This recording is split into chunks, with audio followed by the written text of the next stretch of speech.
Hello everyone, study with Rakib sir YouTube চ্যানেলে তোমাদের সকলকে স্বাগত জানাই। ক্লাস 11-এর দ্বিতীয় সেমিস্টারের অন্তর্গত বাংলা ভাষা ও সংস্কৃতি বইয়ের চতুর্থ অধ্যায়ে আছে লৌকিক সাহিত্যের নানা দিক সম্পর্কে আলোচনা। এই অধ্যায়ের গুরুত্বপূর্ণ একটি 5 নম্বরের প্রশ্নের উত্তর নিয়ে আজকে আমি তোমাদের সামনে হাজির হয়েছি। তাই আর দেরি না করে প্রশ্নোত্তর পর্বে যাওয়া যাক। প্রশ্ন: কথা বা লোককথা কাকে বলে? বিভিন্ন প্রকার লোককথার নাম উল্লেখ করে যে কোনো দুটি কথার পরিচয় দাও। প্রথম অংশের উত্তর: লোকমুখে প্রচলিত নানা ধরনের গল্পকে সাধারণভাবে বলা হয় কথা।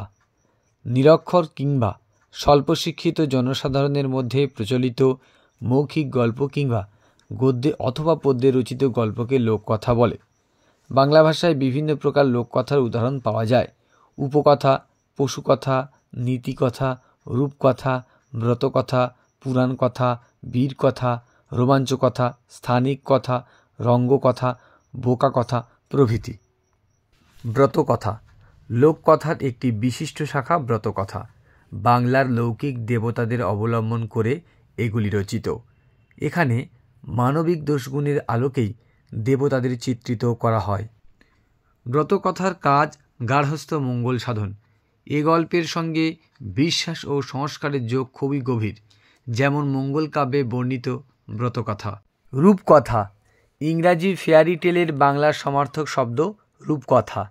রূপকথার মধ্যে রাজারানী, রাজপুত্র রাজকন্যা, পরী এবং রাক্ষস ইত্যাদির অবিশ্বাস্য অলৌকিক রোমাঞ্চকর কাহিনী থাকে। যদিও বাংলা রূপকথায় পরীদের অস্তিত্ব নেই বললেই চলে।